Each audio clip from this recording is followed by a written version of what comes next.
Let me ask you a question. 1983 was the best year of your life, Yeah. but also the worst year of your life. No. That was the best year and the worst night.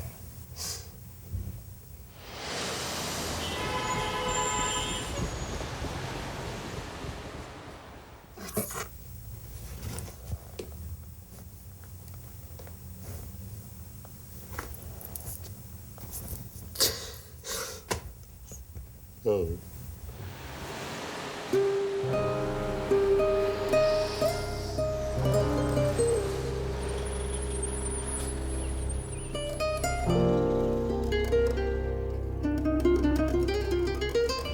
J'ai remarqué que, aussi longtemps qu'ils en sont capables, les boxeurs marchent en roulant des mécaniques, même quand ils ont 54 ans, même si des décennies ont passé depuis leur dernier succès sur le ring, même quand ils finissent dans la pauvreté, dans la déchéance, loin de la vie de luxe qu'on leur faisait miroiter s'ils consacraient leur vie à cogner sur un adversaire. La poursuite de cet idéal a conduit cet homme dans un sous-sol sombre et délabré. Elle a plongé sa vie dans la solitude et le désespoir. Before that thing happened, I wanted to commit suicide. I didn't care if I die or not. Son histoire commence un jour très précis, il y a 26 ans. Un soir qui aurait dû être le plus beau jour de sa vie.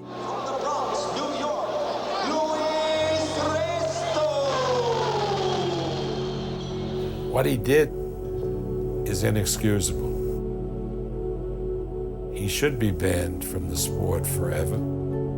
There shouldn't be any forgiveness. Look at Resto go toe-to-toe as, again, Collins desperately trying to come up with a big one. It's probably one of the most serious offenses ever committed inside the ring.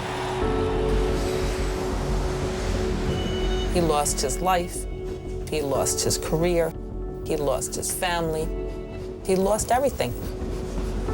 He didn't lose the fight, but he lost the fight. Sometimes I feel like crying, you know. Why? Then why they did that, you know?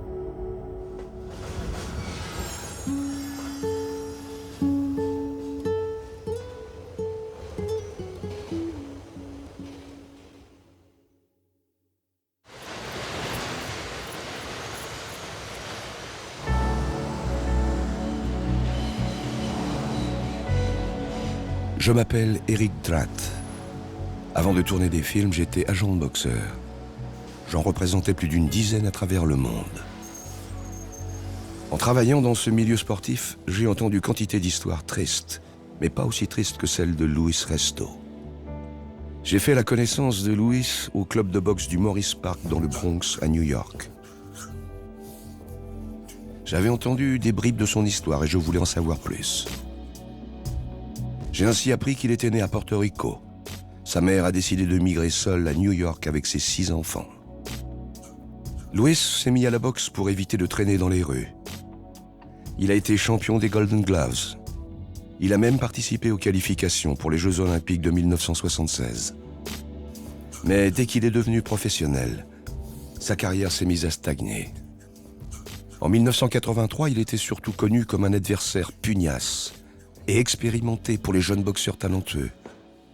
Il était l'adversaire idéal à battre pour devenir une vedette. Ladies and gentlemen, the next bout of the evening is a 10-round junior middleweight bout. The night of June 16th, 1983 was magical. It was a big night. Roberto Duran was fighting Davey Moore for the junior middleweight championship. Every single seat in Madison Square Garden was filled. Every single seat. The atmosphere was unbelievable. Au milieu des stars et des légendes, il y a Luis Resto, en compagnie de Panama Lewis, un entraîneur assez connu. Luis Resto was a fighter who was just rough and tough. On any night, Luis could give anybody in that division a fight. I saw him as a journeyman, as a tough guy that you prove yourself against to get that shot. And in the blue corner, from Nashville, Tennessee, Iron never know how far Billy Collins could have gone. You want to give him the benefit of the doubt. He was an undefeated prospect. You got an Irish kid, and you got a street kid, and you got him in New York, and what else you want? It would be an entertaining fight, it would be a tough fight, a lot of punching going on, and in the end, Billy would win. It seemed to me he would always win. L'histoire de Billy Collins avait tout pour séduire le monde de la boxe. Un Irlandais invaincu, né au Tennessee, pourri de talent et bel homme. Son père avait été boxeur professionnel, mais il n'avait jamais eu l'occasion de se battre pour un titre. Le père entraînait son garçon. Billy Junior cherchait à présent la gloire qui avait fui son père. Il offrait ainsi l'espoir à une famille qui vivait dans la misère.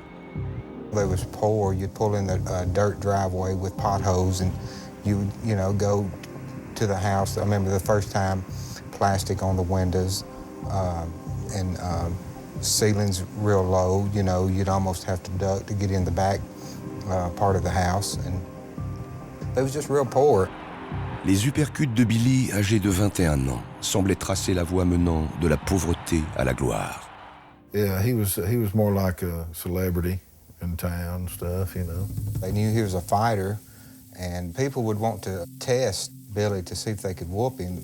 Most of the time it was just one punch. Billy would hit him.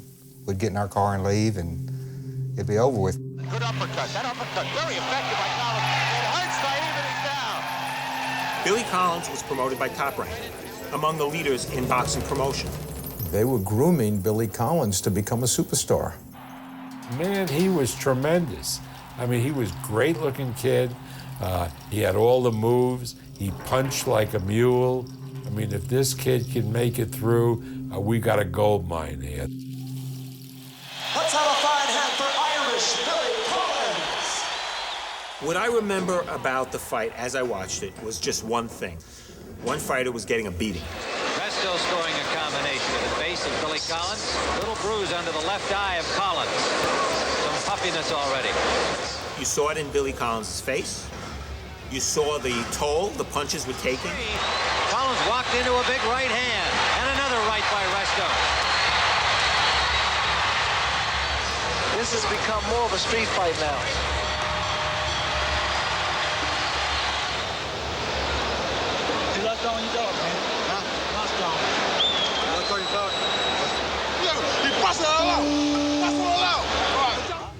When I watched that fight, I didn't think a crime was happening. And Resto not showing any signs of fatigue. He's still throwing punches a mile a minute. Now that bulge under the left eye of Collins has finally opened up.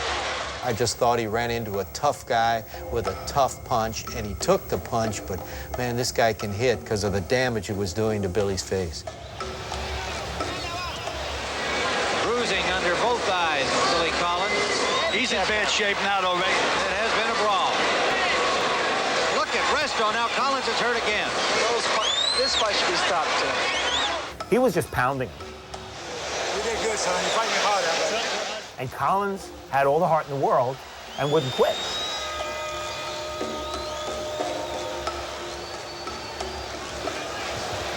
And the final minute of the fight. Resto continues to wail away. Collins taking a real beating here. Well, I wouldn't want to see him stop now, Tim. There's the bell for the end of the fight.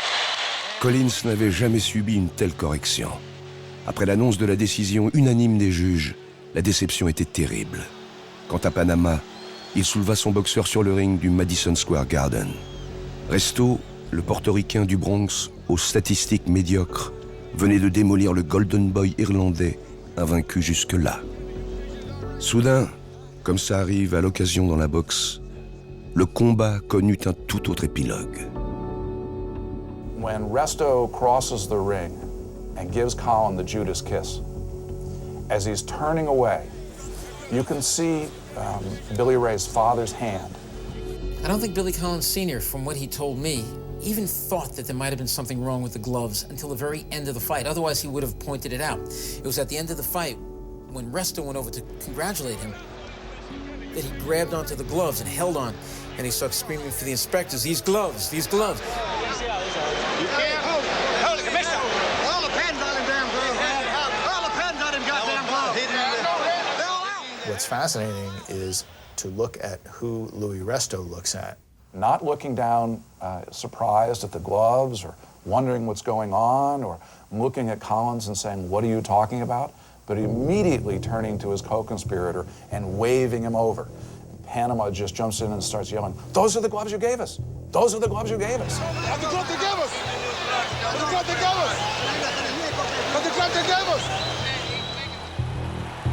Luis Resto fut aussitôt accompagné dans les vestiaires par le juge Tony Perez, qui devait récupérer ses gants de boxe. They didn't want to take them off. They wanted to go out and I said, no, take them off. Take them off the glove. I want to see those gloves. I got a complaint here. I want to see those gloves. When I saw the gloves and I handed it to it, I knew there was something wrong with the gloves. There's something missing. Absolutely. The decision was unanimous in favor of Luis Resto, but shortly after the fight, Collins' handlers charged that Resto's gloves had been tampered with, that some of the required padding had been secretly and illegally removed, adding extra impact to Resto's punches. The New York State Athletic Commission apparently was suspicious, and they impounded Luis Resto's gloves. I saw 2 pairs of boxing gloves. That two had R on it and 2 had C on it. I observed a hole in the left and right glove that was marked R. Any layman could tell that the glove was tampered with. Il n'y a pas plus épouvantable crime dans la boxe que de trafiquer les gants. Ce sport est déjà violent en soi. En éliminant le rembourrage de ses gants, un boxeur acquiert un avantage qui est potentiellement mortel. 2 semaines après le combat, la commission de boxe de l'État de New York convoque les protagonistes. Resto et Panama, ainsi que ses hommes de coin, Artie Kirtley et Pedro Alvarado, sont sommés de s'expliquer. Les 4 hommes nient en bloc les accusations. All right, it's June 29th, 1983. I'm with the New York State Athletic Commission. Purposes of this tape to record the hearing, Luis Resto versus Billy Collins controversy. The hearing, it was almost a foregone conclusion. I think it was, in some ways, it was more for the process than it was for the discovery of a truth. La commission de boxe de l'État de New York prit aussitôt des sanctions. Luis Resto was suspended indefinitely, and trainer Panama Lewis has been suspended for life. I think it's the severest action we've taken in the 5 years that I've been at the commission, but I don't think it unwarranted. 18 jours après ce qui fut brièvement sa plus grande victoire, la carrière de Luis Resto est brisée. Mais pour Luis et bien d'autres, les conséquences néfastes de ce combat nocturne ne faisaient que commencer. Really, I don't know who did that thing to the glove. I wouldn't know, I don't fight. En entendant Luis Resto clamer son innocence et affirmer qu'il ignorait qui avait trafiqué ses gants de boxe 24 ans auparavant, je le crus sur parole. Mais j'ai eu bien du mal à trouver des documents ou des personnes fiables susceptibles de découvrir ce qui s'était réellement passé. It could have been Artie Curley, another one of his cornermen. It could have been another cornerman, Pedro Alvarado. We don't know.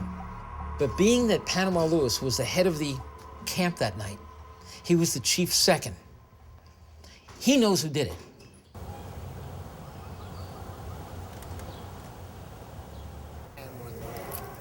This protect your hand. The gloves are just, if you don't wrap right when you punch, you know, that's the worst night of my life. Once the hand goes, career done. Like a horse, race horse. The leg get messed up, you gotta shoot it. Same thing here. I don't know if the glove was ever touched. So they wanted to nail me to the wall. They wanted to take me to the game because I was winning too many fights. Panama Lewis avait déjà eu des ennuis avant d'être l'homme du coin de ring de Luis Resto en juin 1983. 7 mois auparavant, il avait été soupçonné de tricherie lors d'un combat pour un titre de champion entre Aaron Pryor et Alexis Arguello. Entre chaque round, les micros des caméras enregistraient Panama qui donnait l'ordre à son assistant, Artie Curley, de lui passer une bouteille d'eau. En précisant de façon suspecte de quelle bouteille il s'agissait. Après avoir bu le liquide de la mystérieuse bouteille, Pryor retrouva soudain du punch et remporta la victoire par KO.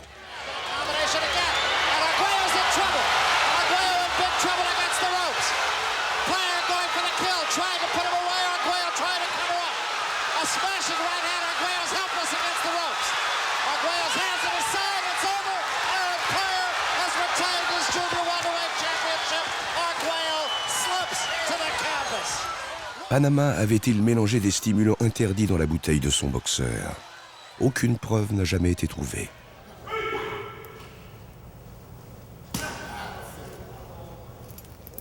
Because I was the chief trainer, and because of my background, giving the back like when I mix and all that, they have me as a bad guy in boxing. It's the only thing I know to do, train fighters. And they took it away from me. Panama Lewis n'a plus jamais travaillé comme homme de coin depuis le combat de Resto contre Collins. Au début des années 80, en dépit ou peut-être grâce aux faits obscurs qui l'entourent, Carlos Panama Lewis était l'entraîneur de boxe ayant connu l'ascension la plus fulgurante dans ce sport. Aux côtés des champions et des grands boxeurs de sa salle d'entraînement, Panama décida de prendre Luis Resto sous son aile. What kind of fighter was he? Like when you first met him, Yeah. what did you think of him as a fighter? Eddie was a brawler, non-stop punching. You see, they overlooked Resto because when he got knocked out, everybody thought he was finished. But I brought him back. Resto with a tremendous comeback has stopped Sawyer. Larry hasn't stopped the fight, and Luis Resto wins in the last round. Avec Panama dans le coin du ring, le dur à cuire du Bronx, qui approche de la trentaine, recommença à gagner des combats. I love Resto like a son. And I hope wherever he is, that he's doing good. God bless him. He's a great guy, a great man, great man. But it seemed like every time it hit me, I could feel knots come on my head, and my eyes already started to swell about the fourth, fifth round, and I just couldn't figure it out, and hit me some good body shots, and I'd never been hit like that before in my life. Why in the world didn't you go down, or did you think about quitting? Well, about the seventh round, I got hit with a good shot in the rib, and I thought my rib was broke, but it crossed my mind, to go ahead and take a breather, to squat down and get some breath, But, I guess pride or something, told me not to go down and just keep going. That's what I tried to do. Durant 30 longues minutes, Collins encaissa des centaines de coups quasiment assénés à main nue. Mais il refusa de jeter l'éponge. Une épreuve de courage aveugle de la part d'un boxeur qui ne comprenait pas ce qui lui tombait dessus. I called one of my photographers, Ben Sharav, and I said, you know what I want you to do? I know Billy's staying at the Southgate Towers. I want you to get there early in the morning. Bring your camera. And he took shots. I said to Ben, I wish you had the kid open his eyes. He said they were open. The next day, when he got off the plane, his father was leading him. He was blind. He had some sunglasses on, and he literally had to raise the skin around his eyes to take the sunglasses off. It was like a horror picture, and I guess I looked away or something, and I remember the first thing he said, "I'm your husband, look at me." Les contusions finirent par guérir, mais les médecins découvrirent que l'iris de son œil droit était déchiré. Quelques semaines auparavant, Billy était encore un des plus grands espoirs de la boxe. À présent, les médecins le mettaient en garde. S'il ne prenait pas sa retraite, il allait perdre la vue. He didn't think he could work. He couldn't do anything. He couldn't hold a job. He had cataracts. We fought all the time. I did sand one night, hit her, and it was a uppercut that shouldn't have happened, that's for sure. And I ended up moving in with my parents because I was afraid he was going to kill me. And I still loved him. For the longest, he would just sit in the apartment and smoke and drink and trash the apartment by himself. He wasn't Billy anymore. Au petit matin du 7 mars 1984, 9 mois après le combat qui avait détruit Billy Collins Jr. et provoqué le départ de son épouse et de sa fille, la descente aux enfers du boxeur irlandais se termine de façon tragique. He was depressed of hearing that he would never fight again. Billy and the guy from next door, a guy named Johnny Duke, come in. And I could tell, you know, Billy was a little drunk. There was a place, a bar, not far from the house where you could shoot pool, and he wanted us to go. We chose not to go, and he left mad. After they left, of course, Billy beat the crap out of Johnny and got the keys from him. And he told me that Billy looked at him and said that I'm just going to kill you, or I'm just going to kill us, or something. À 1 kilomètre de sa maison, Billy Collins fit une sortie de route. La voiture s'écrasa en contrebas dans le lit asséché d'un ruisseau. Installé sur le siège du passager, Johnny Duke survécut miraculeusement. Billy, lui, fut tué sur le coup. It's like everything was taken that night in the ring. Irish Billy Collins avait 22 ans. Yes, hello. Hi, Mr. Collins? Yes, sir. How are you? My name is Eric Trath. We're doing a documentary, the story of from the fight from 1983. Well, I appreciate your concern, but I wouldn't be interested in it. My son is dead. I know. They destroyed my life, and there's nothing you can say in the papers or anything else, documentary or anything to cease my hurt or my family's position on this whole matter. My son was a great fighter, a great kid. My son never did nothing wrong. I hate to hang up on you, but No, I understand. But I don't want no part of it. Appreciate it. All right.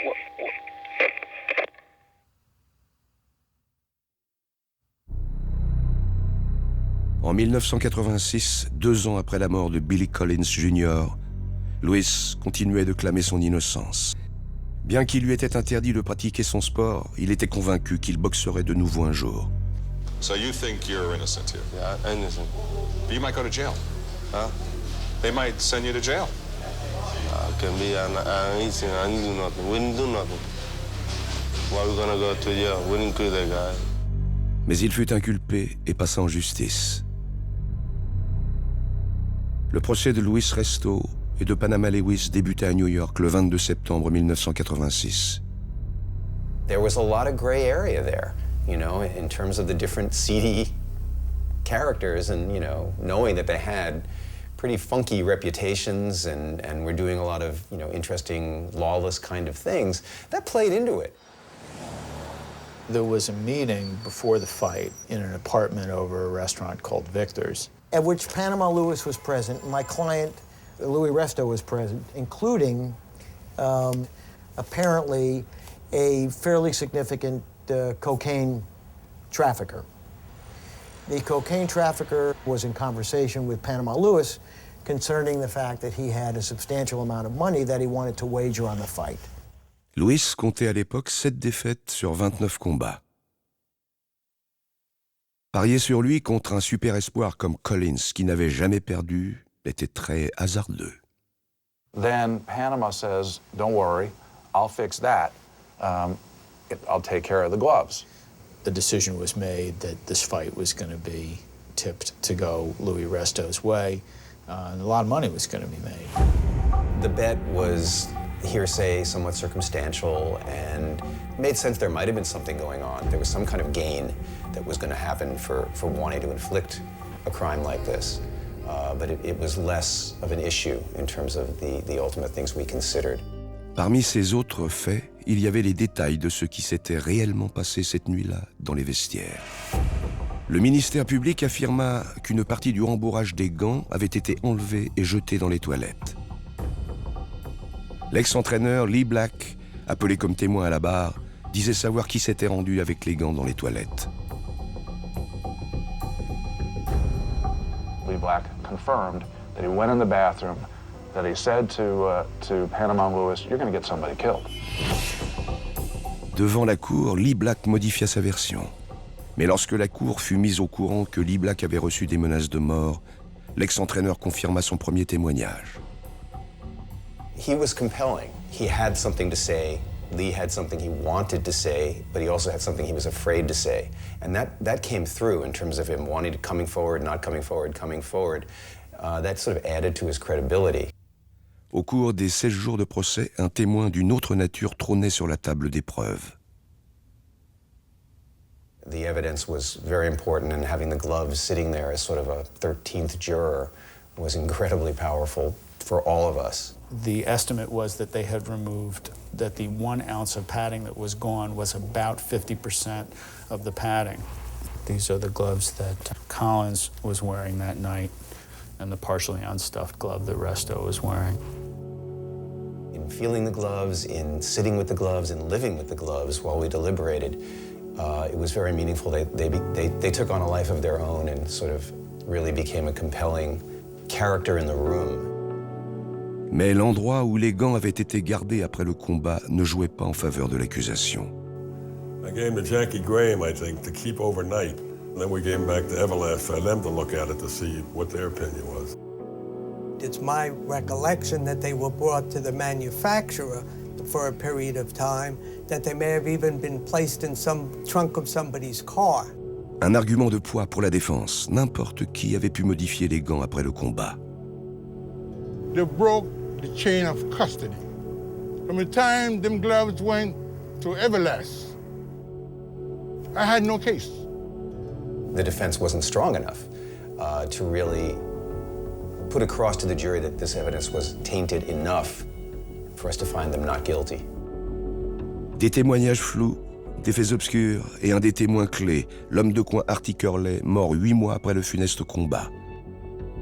Malgré les doutes, Resto et Lewis furent déclarés coupables d'agression, de complot et de possession criminelle d'une arme mortelle, les gants trafiqués en l'occurrence. Panama fut en plus accusé d'avoir truqué une épreuve sportive. Resto fut condamné de 1 à 3 ans de prison et Panama de 2 à 6 ans de prison. Ils passèrent 2 ans et demi en prison.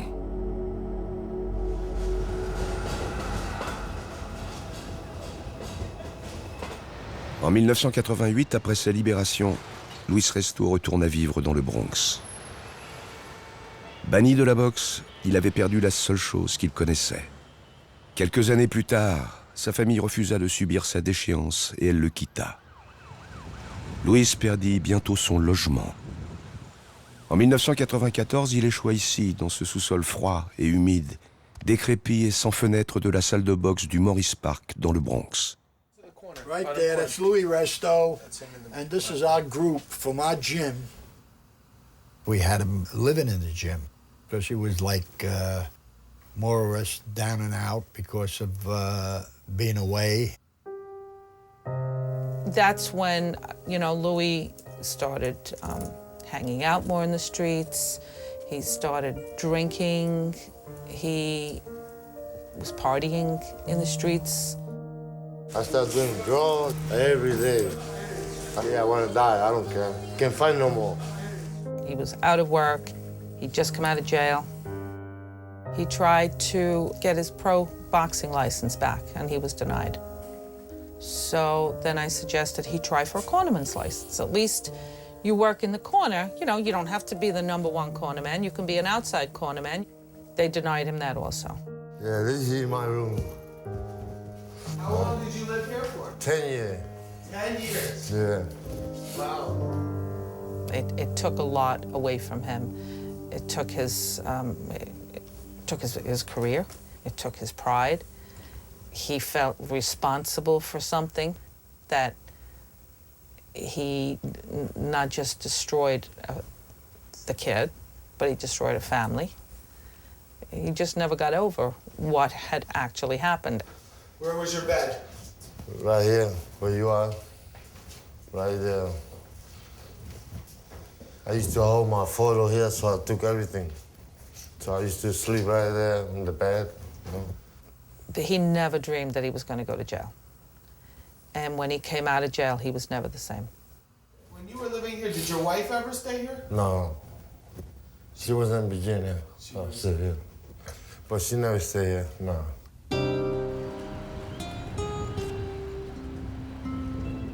Après avoir passé 10 ans dans ce sous-sol, Resto réussit à refaire suffisamment surface pour quitter la salle de boxe et s'installer avec sa sœur Martha et ses enfants dans le 2 pièces qu'elle occupait dans le Bronx. Seeing his eye, inside, you see he's not the same.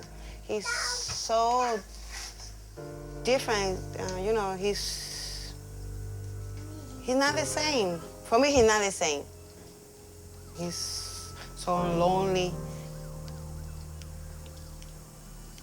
He was more friendly and happy. Well, I don't see him happy anymore. Baby boy. He's your cousin? This is your son? Baby boy. This is your grandson? This is my grandson, yeah. And this My is... baby boy. That was your wife? Mommy. Luis Resto avait rencontré Maria Cookie Patia en 1974, après s'être installé dans son immeuble sur la 163e rue, dans le Bronx. Ils ont eu 2 garçons, Louis Jr. et Brian. Louis Jr. avait 5 ans et Brian était encore bébé quand leur père affronta Billy Collins Jr. en 1983. Ce combat bouleversa la vie de la famille. En 1994, Cookie quitta Louis et entama une toute nouvelle vie avec ses enfants en Virginie. C'est à la même époque que Louis commença son séjour de 10 ans dans le sous-sol de la salle de boxe du Morris Park. Après le départ de son épouse, Louis a rarement eu l'occasion de voir ses enfants. L'autocar mettait 7 heures pour se rendre en Virginie. 7 heures durant lesquelles Louis ressassait cette nuit maudite 25 ans auparavant. You know, I think about that fight almost every day. When I work in the gym, I work with the other guy. I don't see your face, I see Colin's face.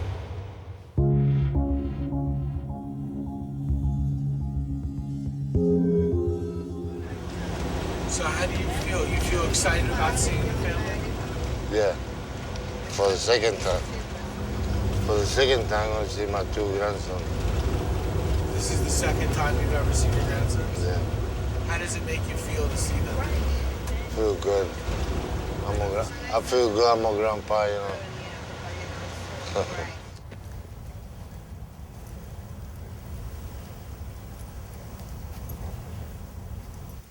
Aujourd'hui, Louis Jr. a une trentaine d'années. Il a lui-même un fils. Brian aura bientôt 30 ans, il est marié et a 2 enfants.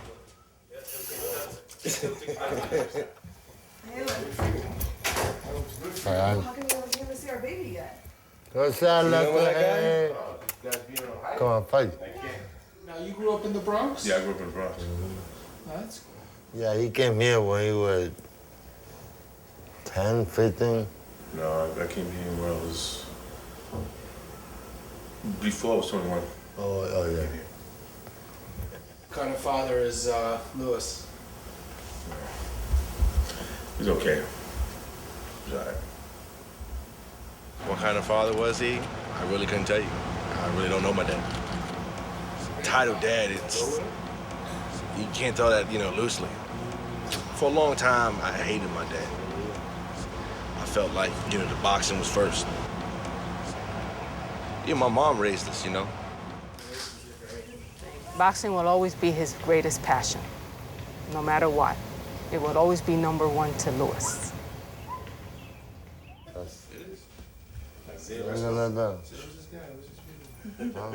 Would you say that he was a good father? In reality, he didn't have a real father figure, so he did the best that he could. Je réalise que Louis a eu très peu de contact avec ses fils, mais Louis Jr. et Brian défendent farouchement leur père quand on aborde le combat contre Billy Collins Jr. I think it was kind of bullshit, because what they did, he got screwed because of that shit. If he knew the gloves ain't had no cushion, he would stop and tell the ref, yo, something's wrong with my gloves. I'm not gonna go on. My father wouldn't think about padding out of a glove. I've seen this man jog 10 miles a day, shadow box in the dead heat with a sauna suit on. Yeah, you're gonna go down, you too? Huh? If my dad didn't do it and he knows Panama did it, he should come out and say it. He should come out and say it because it's his last name, it's his legacy, it's his life, He's, what is he, 50, 60 years old? I don't even know how old my father is, I mean, it's his dream, and he lost it. There you go, say cheese. We have an opportunity that we could bring you down to Florida to talk to Panama. Would you do it? Hell yeah. He gotta tell me who did that. I don't want to live with this shit the rest of my life in my mind.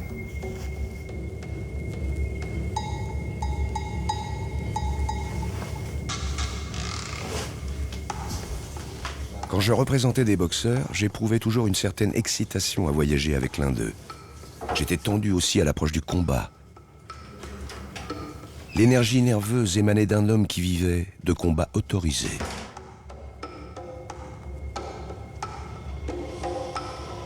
Dans l'aéroport, une fois en compagnie de Luis Resto, j'éprouve le même sentiment.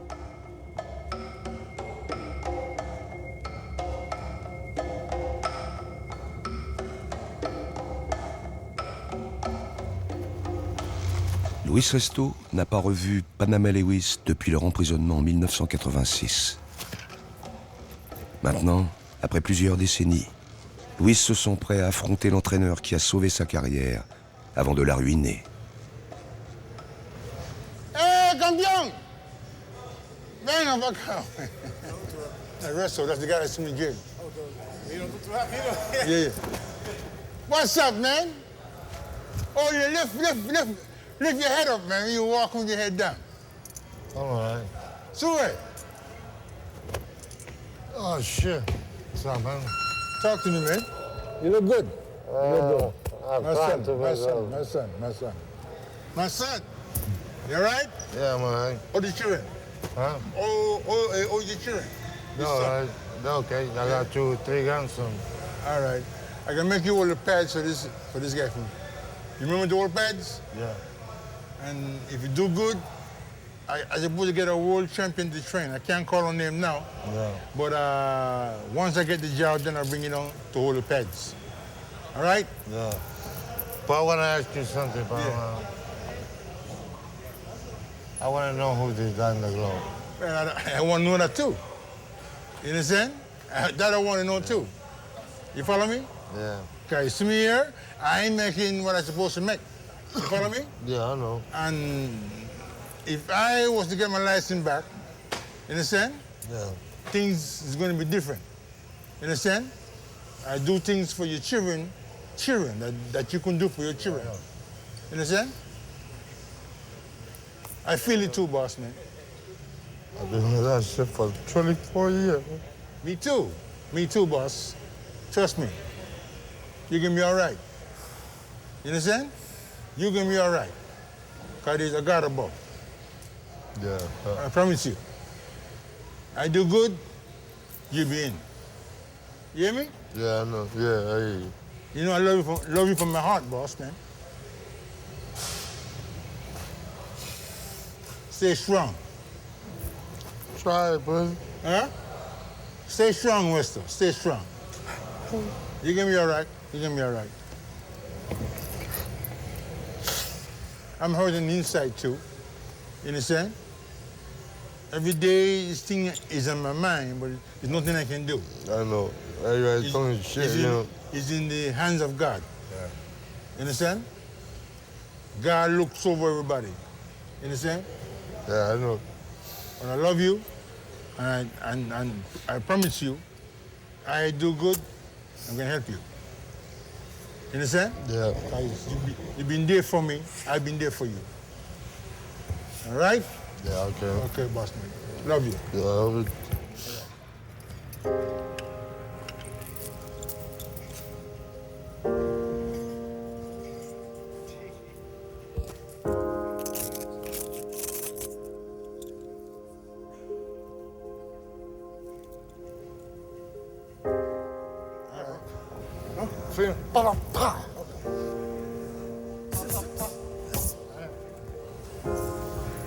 I don't see him in a long time. I get emotional when I see him cry, you understand? Because I cry on the inside.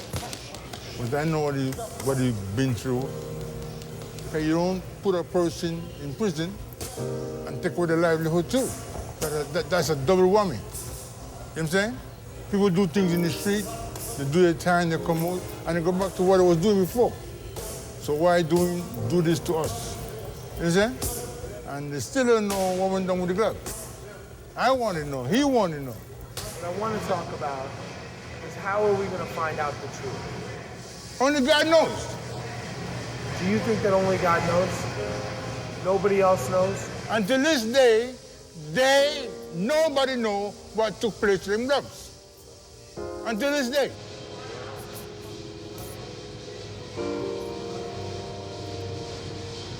Like I told him before, I missed him like I missed one of my children. And one day, hopefully, the truth will come out. More, against the rope.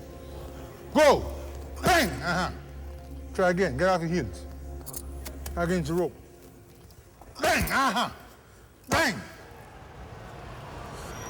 Quelques semaines après la visite en Floride, je rencontre Panama, à New York, lors de la pesée de Zab Judah et de Miguel Cotto avant leur combat au Madison Square Garden.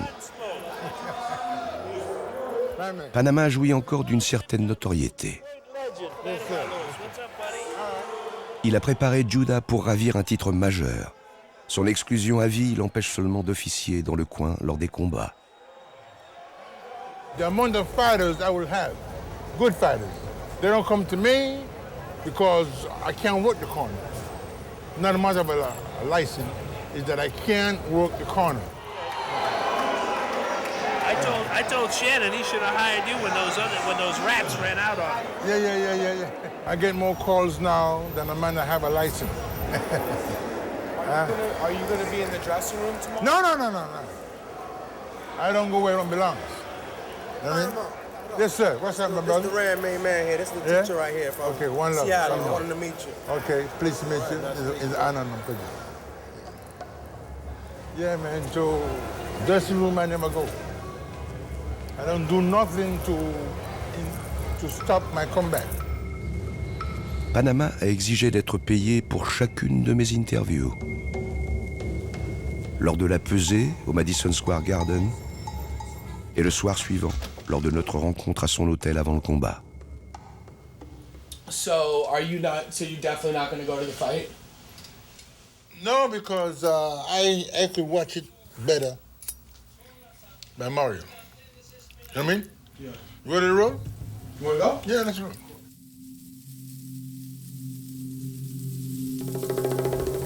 Don't anybody asks you if I'm in the ring, you tell them yes. No, if they ask you if you see me in the arena, just say yes, you know. I don't want people to know where I'm at, you know. Oh, okay. And, You know, it's almost 24 years to the day. Yeah. When you think about it. I try not to think about it. I know. Don't get me nowhere like this, you know. Yeah. Mr. Mario. Fight time. Why would Panama Lewis do something like that on a Resto and Billy Collins fight? I just don't think that he would do something like that.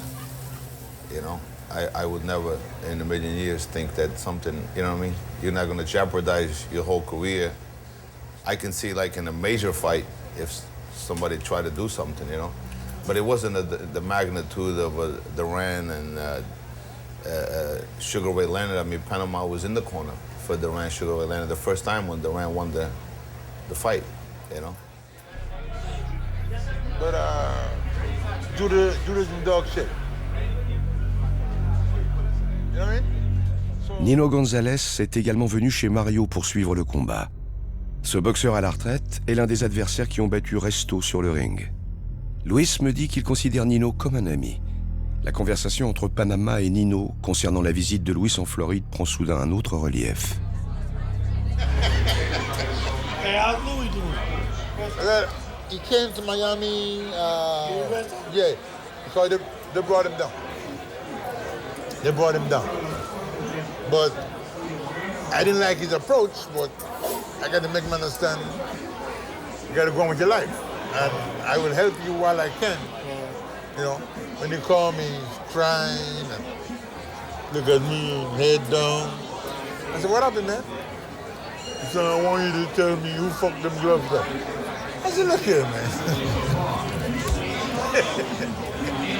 Listen. I said, look, man, you asking me crazy question. It's good, but you don't think if I knew who did it, I would tell you, and I wouldn't look over myself. I said, you went to jail, I went to jail. But you gotta get over the shit. Use the jab, baby, take the jab. That's it, long distance. Yeah, long distance, baby. There you go, long distance. 1, 2. You need to be there for that.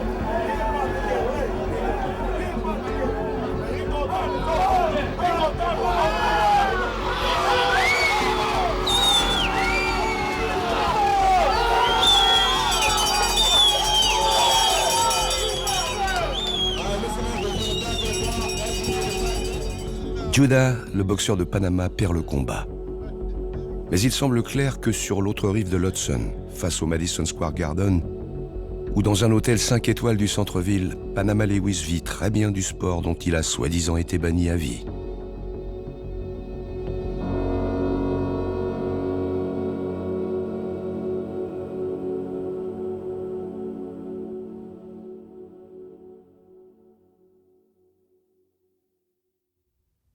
On this St. Patrick's Day, the story of Irish Billy Collins, the case of the tampered boxing gloves. It's a true story involving indictments, district attorneys, defense lawyers, and death. En 1985, le journaliste sportif Len Berman interviewait Luis au sujet d'une conversation qu'il aurait eue avec un policier en civil qui enquêtait sur l'incident qui avait eu lieu sur le ring 2 ans auparavant. The district attorney says that you told them that Panama Lewis and some guys took the gloves into the bathroom before they put them on you. The what? They say that you told them that they took your gloves and they went to the bathroom. No, they said that. I didn't say nothing. They said you said. They said that I said. You didn't say that? I didn't say nothing. Mais cette conversation a bien eu lieu. 2 décennies plus tard, je retrouve à Miami un des policiers qui a travaillé sur ce dossier et qui a parlé à Resto. Me and other detectives and the district attorney, we came up with a scenario where I would, since at that time I was into running, and I would put on my running clothes in a wire, an agra, a concealed device, and I would go to the Bronx knowing that he trained in a certain area, and we would, the plan at the time I think was that I would run with him, and you know, as a fan, and get him involved in a conversation where he would discuss it, and we could find out who, in fact, removed the wadding from inside the glove. He admitted to me, yes, it happened, but it wasn't him. Le policier me confirme donc que le soir du combat, Luis savait que ses gants étaient trafiqués. Mais l'enregistrement de sa confession avait été jugé irrecevable lors du procès en 1986. Personne ne l'avait jamais entendu. Après des mois de fouilles dans des dossiers, je trouve enfin la transcription de cette conversation. Luis m'a menti. Je décide de le confronter à son mensonge hors du logement de sa sœur. We have the transcripts here from you talking. Yeah. We have the tape recorders from the DA's office. It talks about exactly what happened, the truth. Yeah. Now, I know that it's been difficult, Louis. You've got nothing to lose, and only to win. People will support you.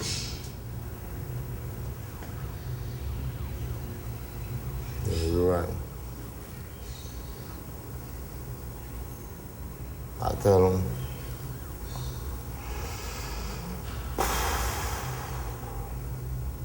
you said Panama Lewis took the gloves into the room, the bathroom.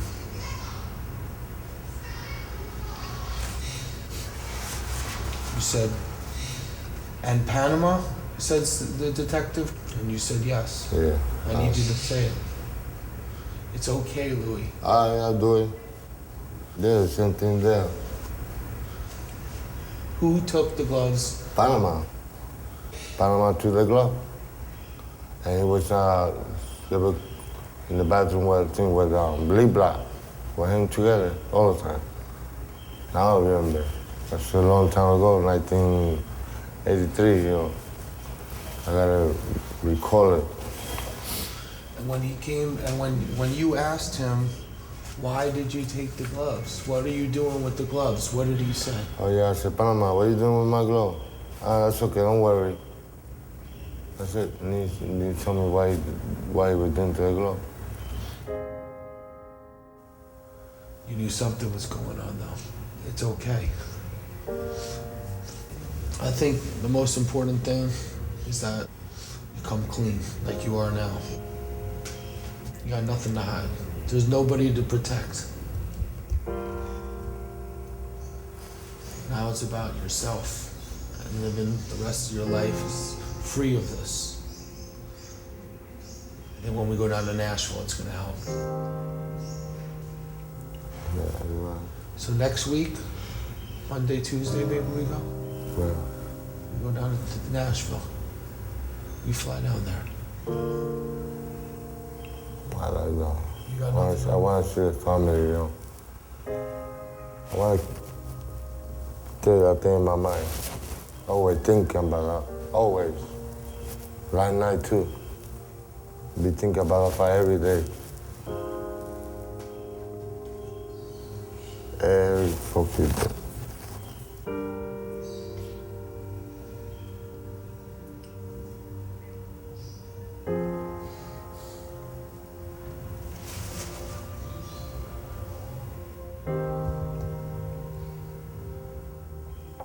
That the movie said.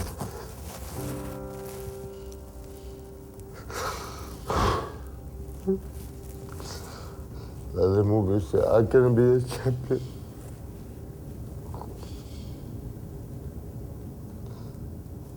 It'd be a world champion. He never admitted to me that he knew from the get-go or that he was part of the conspiracy. I never got that out of him. He always went on the defensive saying, no, Panama Lewis did it, Lee Black did it, these other Puerto Ricans did it, and I was literally a victim. On passe la journée à tourner dans le Bronx en voiture. Luis parle sans s'arrêter. That's when I figured out something wrong with the girl inside. When they told me, just keep punching. Is this when you're in the corner? Yeah. They keep punching. That's what I started hitting the thing. I forgot about the body. At this point, this is the question that I asked him, why didn't you stop? Why didn't you say, look, there's a problem with the gloves? He says, we don't do that. Boxers don't do that. You listen to your manager, your trainer. That's the people that you listen to. Here I have a shot at a title. I'm not gonna jeopardize that by opening my mouth and saying that something is wrong with the gloves. I'm gonna go along with the program. Luis me parle aussi des cachets que Panama mélangeait dans les bouteilles d'eau de ses boxeurs. Il révèle ainsi un autre aspect illégal de son combat contre Collins et rend plausible les soupçons qui pesaient sur le combat d'Aaron Pryor qui avait eu lieu en 1982. I drink that. You drink the water? In the Billy fight. In the Billy Gun fight. Oh, really? When you tired, man. When you tired, drink that. Your lung open. I said, oh shit, I feel good. What is it? You know, people when they got asthma, yeah, you got a pill, put them in the water. Luis semble soulagé d'avoir été forcé de révéler la vérité. Cela faisait plus de 20 ans qu'il niait tout en bloc. Peut-être parce qu'il espérait récupérer un jour sa licence de boxeur. Peut-être par crainte des représailles. Peut-être aussi parce qu'il avait pris l'habitude de mentir sur cette affaire. Maintenant que la vérité était dite, il décide de se rendre dans l'État du Tennessee pour demander pardon. Hi, Mr. Collins. This is Eric Drath. Just wanted to let you know that, as I had mentioned on the phone a couple days ago, we're in Nashville and we're planning on stopping by. I look forward to seeing you very soon. What did you want to get out of this? Well, I want to say that I'm sorry about what happened. Sorry that I didn't start the fight. I'm sorry that I wear the glove. And I didn't know that was going to happen like that. But I'm sorry, you know. That's how I feel.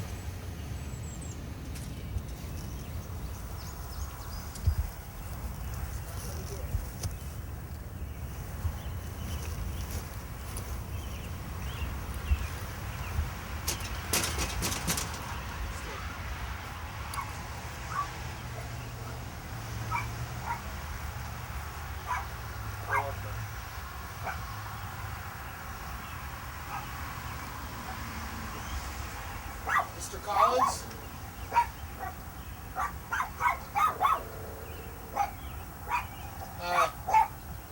We wanted to see, is Mr. Collins here?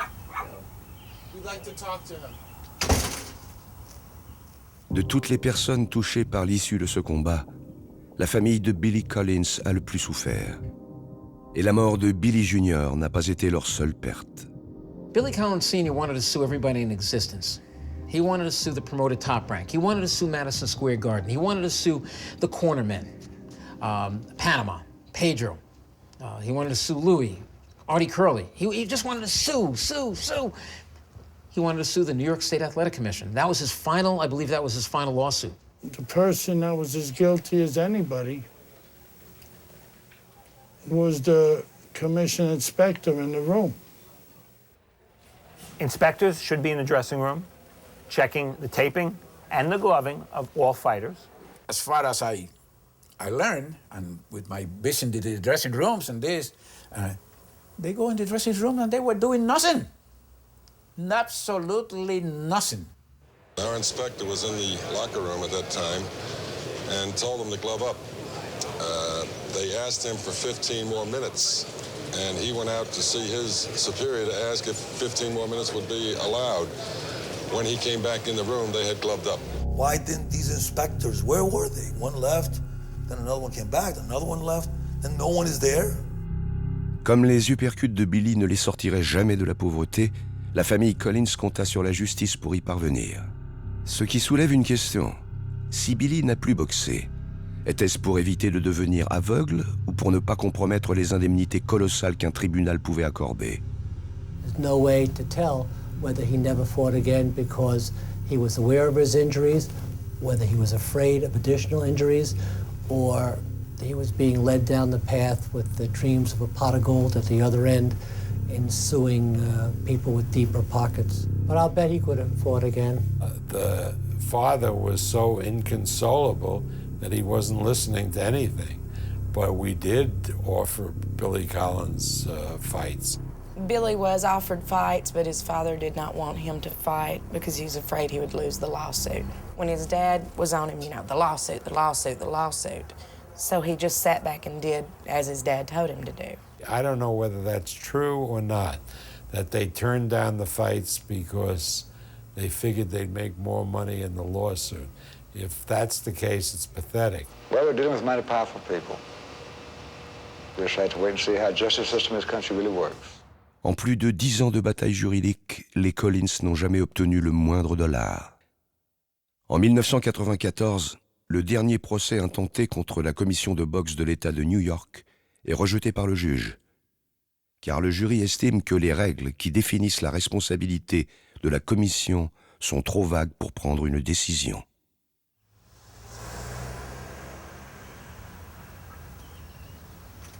We're calling the police if you don't leave.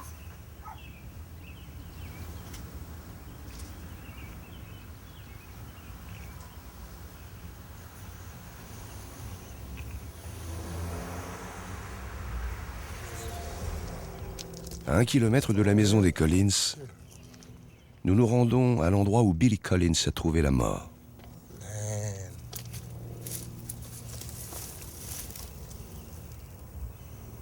Down into there. Yeah, huh?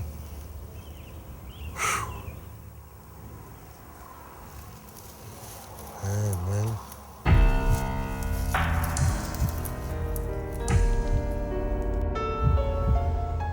Une heure plus tard, Louis me révèle que l'histoire va plus loin qu'il ne l'a avoué. La tricherie ne s'était pas limitée au traficotage des gants et au liquide dopant. What did Panama do? You know the thing that you put when you break your arm, the cast? A little thing like that. Put water and put it and then put the hanger on. The night of the fight. Yeah. So you couldn't open your hands? Only for a little bit, and then when they get dry, that's it, like that. Can we go like that? Can we go like that? So you basically had plaster. Yeah. There was a lot of money involved there. Who? A lot of money and bet money. How much? I don't know. How do you know? Because they were talking about I bet money Where were they talking about it? in the room. At the dressing room? Dressing room. They want to do something, put in my hand, take the pad, that's it. I said, the guy more stronger than me. The people were saying he gonna knock me out. I said, never gonna happen. The fact that he took all that hitting it's pretty, you didn't expect him, you thought he was gonna go down. When I saw him getting big, I just keep hitting in the face. I forgot about the body. Because I'm a body fighter. For that day, the actual body shot, I didn't throw too many. Only here. Like I want to destroy him. You wanted what? Destroy him.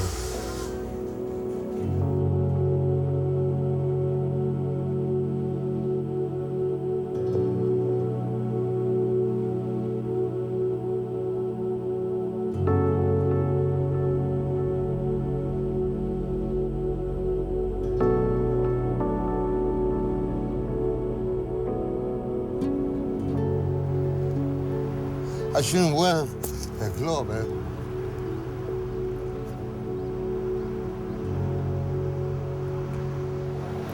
Well,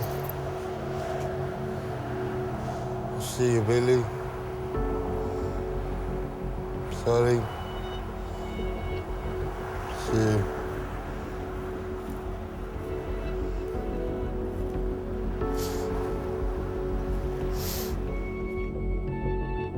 Étape suivante, la maison de la veuve de Billy Collins. Well, I'm glad you came. And I know it took a lot for you to come. You go on with your life here. You hold your head up. Hold your head up. You stop carrying everybody else's guilt. Okay, hold your head up. You're a good man. I mean, he did it, and it was wrong, but there's other people who are responsible. There's others that have been convicted, and they're actually the ones I want brought to justice.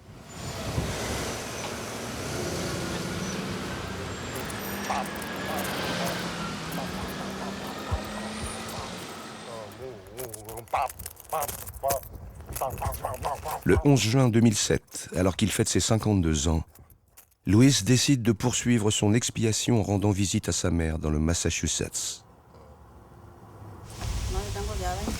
Hello. ¿Qué, Luis?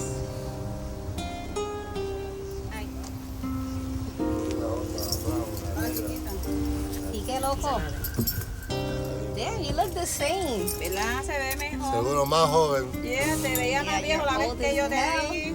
Mira, tiene esta cana en la ceja. Mira los moños. Today 52. Yeah, today's your birthday, Happy yeah. birthday to you. Damn, those you skinny, bro. And I found these down there. Oh, shit. And this I got from the You know internet. this guy here? Where is it? Tony Dancer.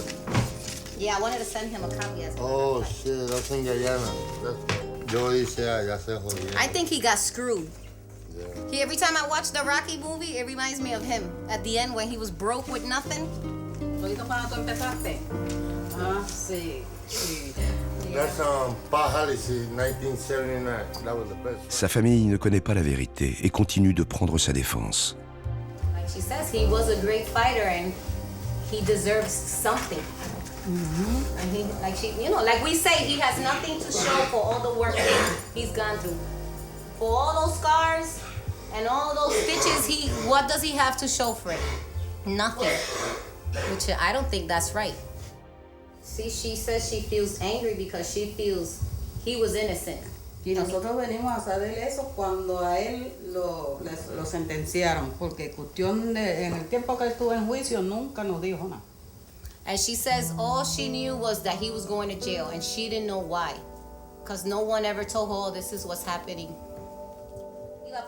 Quelques minutes plus tard, Louis avoue la vérité à sa mère et à sa sœur.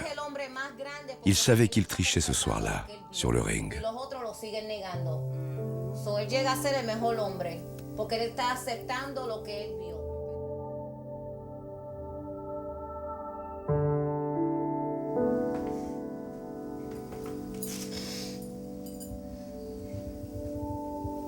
I don't think it was fair. I mean, yeah, if he, like I said, if he had blame in it, well, you know, he was sentenced and he did his time. I don't think he should pay for the rest of his life.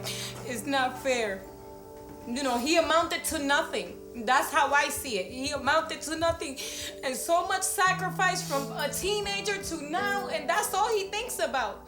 And that's all he, you know, that's his life. And it was taken away from him, and I don't think that's right. He did his time, and that should have been enough. And if he had part in it, he paid the price. And he shouldn't keep paying for the rest of his life. It's not fair. There's no justice in that. That's not justice. Louise décide ensuite de retourner en Virginie pour voir Cookie et ses fils.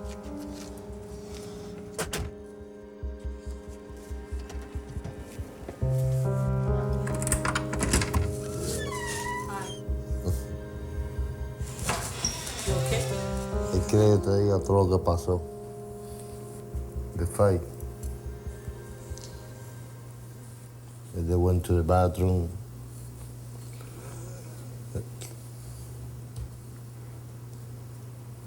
Okay.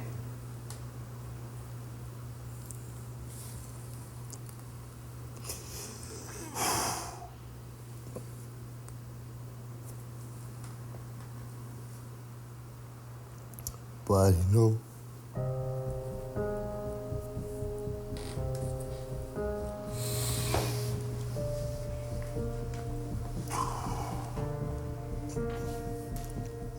What do you think you should do about telling your sons?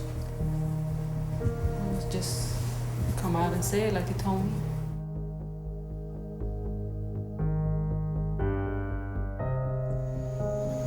I saw Panama going to the bathroom. Yeah. But I didn't think about that, you know. You didn't know they was gonna do that, did you? No, they went to the bathroom with a girl. See? I saw him. Oh, you might see him, but you didn't know what he really was doing, see? I didn't know that was gonna happen like this way. The way future, they died. Right. Nobody knew he was gonna do that.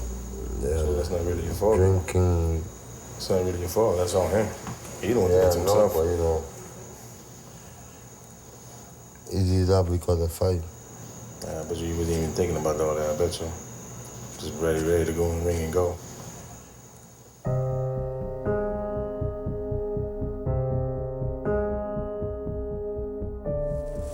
Está loco.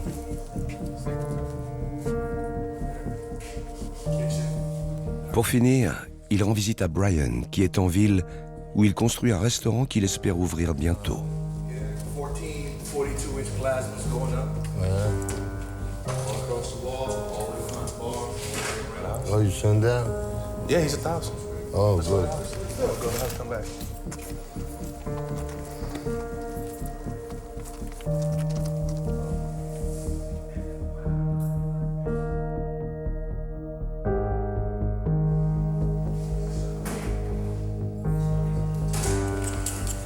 Man, what happened?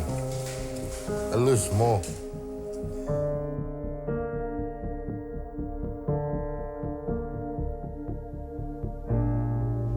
Ay, quiere que yo diga lo que pasó. ¿Qué pasó con qué? By my last fight, I knew what was going to happen in that fight. I saw people going to the bathroom, Panama. But I didn't know. I said, I didn't know that was going to happen like that. And then I said, I seen wear the glove that day. So you knew he took it out of the gloves? I knew something happened, but I didn't feel nothing. But I know something happened. I guess I kind of felt, he felt sorry and he had all this guilt build up and I had all this anger build up and guilt. It's kind of like, I don't know, I kind of feel free myself. I kind of feel like, well, I'm not cursed. It was just, he messed up. hope you can let that fight go, man, and just move on. That's what I care about, you know?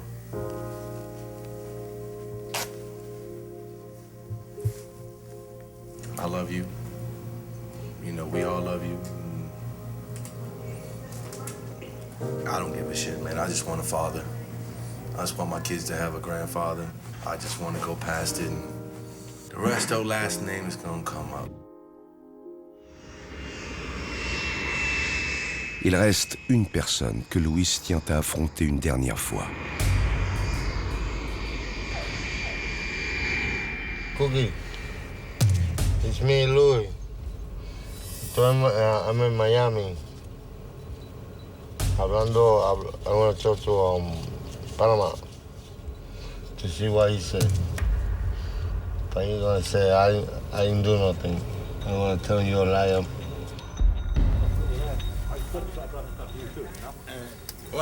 How you doing? Everything good? Good, good. Can we put a mic on you? Yeah, what what's going on there? Well, we wanted to, you know, continue our dialogue. We're still shooting the movie, and figured we'd talk to you again. The first time when I came here, like the cat ate my tongue.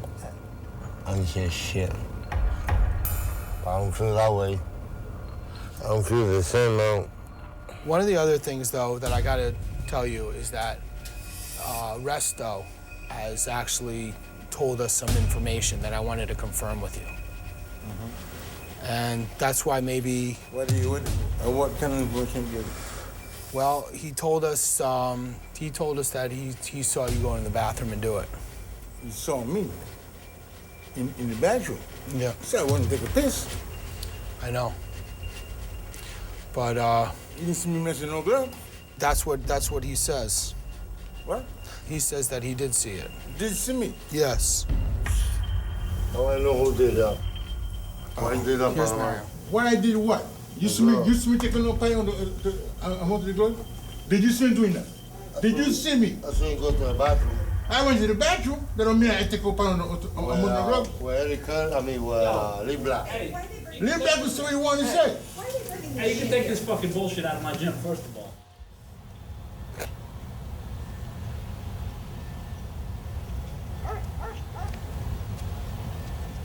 Tell us what you said. Yeah, he went to the bathroom. And what about when he put on the glove?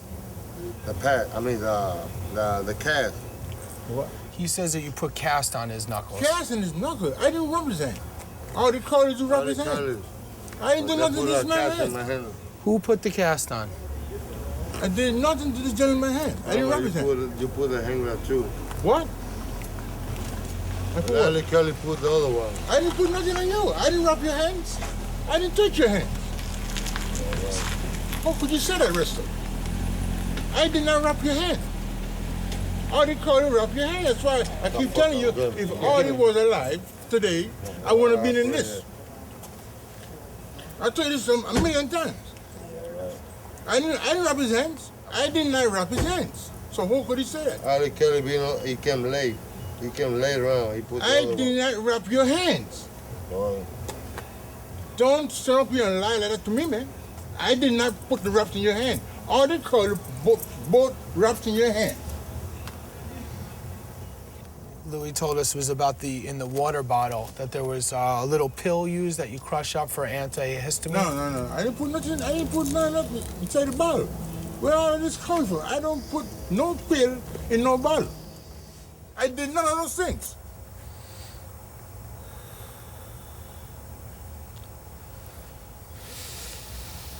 Hey, Resto, look at me, man.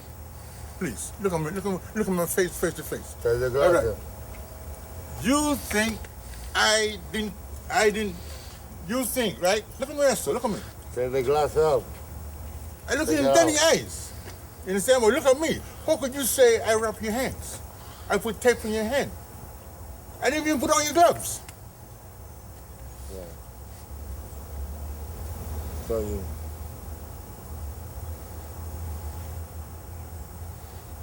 you know, I took in as a son.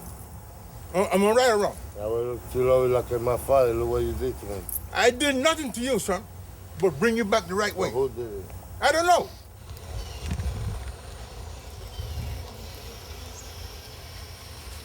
This is the honest truth I'm telling you. Yeah.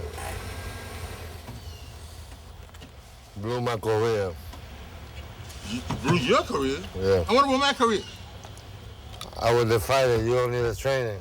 Yeah, I was one of the best out there. I know. Okay then. You want the best training. All right then. Can't say nothing against that. I got my record to prove that.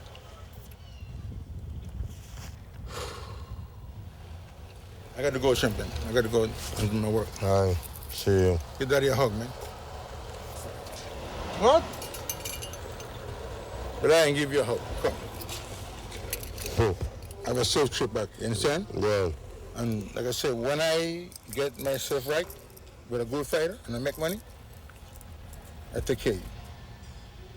Not because of boxing. Yeah. It's because I love you as a son. That's why I train you from the first start. Yeah. When everybody think you finished, who brought you back? Yeah, you brought me back. Thank you. He's a good fighter. Just need better training. You need a teacher. And that's what I did.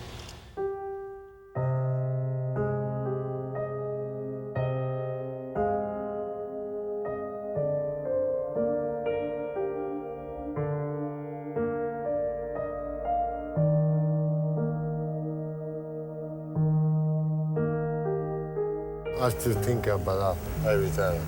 I don't want to forget. I'm going to stay in my heart for life. Not like before, walking like that. You know, I'm going to walk with my head up. But I'm still going to be thinking about Billy Cannon.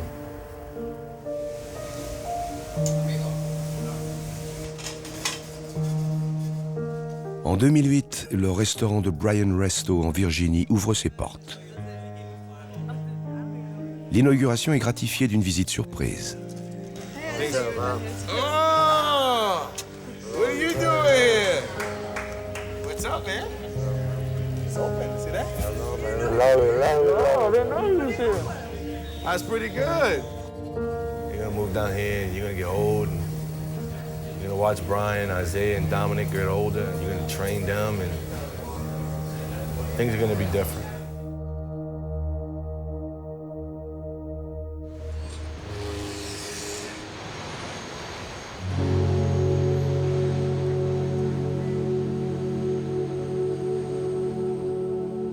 La première fois que j'ai rencontré Luis Resto, je l'ai cru quand il m'a dit qu'il était innocent. J'ai eu envie de tourner un documentaire pour lui rendre justice. Au lieu de ça, j'ai prouvé sa culpabilité et je l'ai entraîné dans un périple ponctué de confessions et de confrontations très tardives, douloureuses, mais gratifiantes.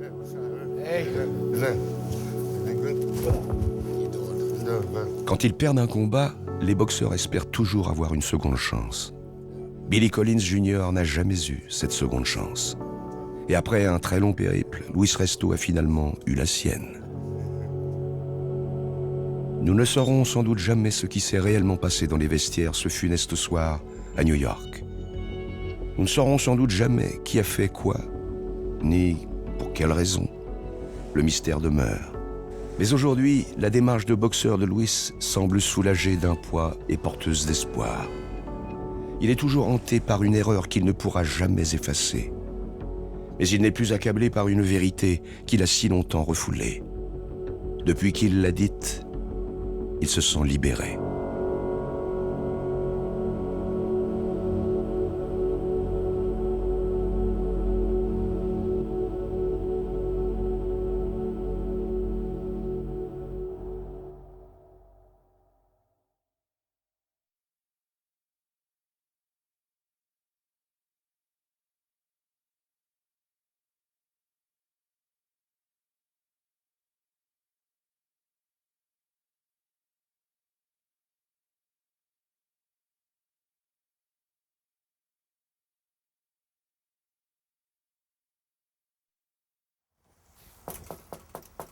Mr. Collins? Mr. Collins? Mr. Collins? Mr. Collins, I have new information for you. Mr. Collins, I have new information. Sir, I have new information for you. I'm Eric. I've been trying to call you. I found out information on a confession about the trial, and Larry Goldhurst said he might be able to open the case. 25 years ago this June, a criminal boxing match took place at Madison Square Garden. It turns out it was more than just lack of padding in Resto's gloves. Not only was the padding tampered with during the fight against Billy Collins Jr., but plaster was used on the knuckles in the wrapping. The Collins family today filed a lawsuit against the state of New York Boxing Commission for negligence. It's a 25-year-old tragedy that isn't over yet.